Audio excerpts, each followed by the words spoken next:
Hey guys, this is Pastor Nick with Grace Baptist Church. Yesterday we left off in Job.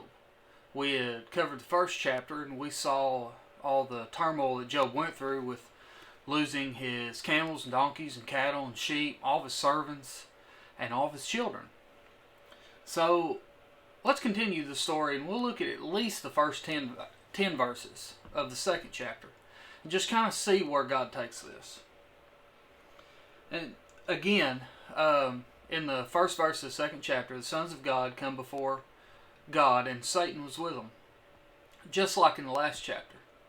And God looks at Satan and says, "Where did you come from?" And he said, "I came from the earth. I've been roaming around and walking upon it." So God looks at him the second time and says, "Have you considered Job? There's no one with more integrity on the earth." And he turns away from all evil. Even though you incited my hand against him and wanted me to do harm to him for no good reason. Look at verse 3. He still retains his integrity, even though you incited me against him to destroy him for no good reason. So Satan gets a little smug and he looks at him and he goes, "Skin for skin." He said, "Any man out there will trade everything he owns to save his own life."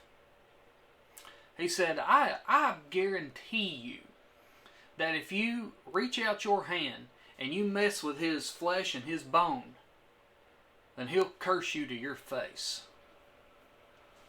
So God calls Satan's bluff once again. And he looks at him in verse 6 and he says, "Very well. He is in your power. Only spare his life." So Satan left the Lord's presence and inflicted Job with terrible boils, from the soles of his feet to the top of his head. Now I can't imagine what this is, but based on the next verse, I think it may be something like an extreme version of poison oak or sumac. Because it says Job took a broken piece of pottery to scrape himself while he sat in the ashes. Get this picture in your head. You've had poison ivy, poison oak. Some of you may have even had sumac. I have. Poison oak doesn't affect me, but sumac does. And if you get it on you and you're scratching, but your nails just ain't enough. And so you go find like a piece of plastic, or I've even been known to use the back of a big knife blade, just anything metal, just to dig. And so he's got this piece of pottery and he's digging on himself. Just, I guess, scratching or digging out the boils, letting them drain. Something of that nature. Excuse me. So Job's wife comes to him in verse 10. And I wish I could tell you that this was a godly woman that helped a godly man through a rough time. But that's not the case.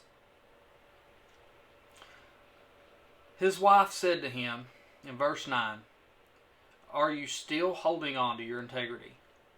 Curse God and die." Now, isn't that what we want to hear from our spouse? You're better off dead. Just give it up. Yeah, that's what we all long to hear, isn't it? Job looked at her and said, "You speak as a foolish woman. Should we accept only good from God and not adversity?" Throughout all this, Job did not sin in what he said. So, a little bit of takeaway here. Job stuck with God, even though his health and all of his possessions and his children had been taken away. He still stuck with God, and he looked at his wife and he said, "I am in God's will. I'm sticking with God, no matter what." So, when we get into a little bit of a mess, do we sit down and say, "God, why are you letting this happen? I didn't do nothing to deserve this"? Or do we say, "God, your will is perfect. Thank you for letting me be a part of it"? And those of us who are married, be mindful of what you say to your spouse when they're having a tough time. It's not helpful and it's not godly to look at them and say, you're better off giving up. What we should be doing as spouses is looking at our spouse and saying, I'll pray for you.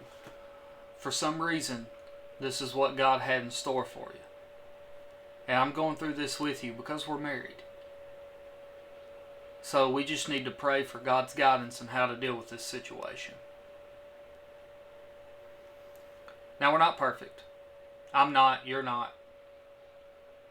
We all fall short of the grace. We all fall short of the glory of God. But keep that in mind. All I can say is pray for wisdom in a tough time, because God will give it to you. If you ask in faith, God will give it to you. And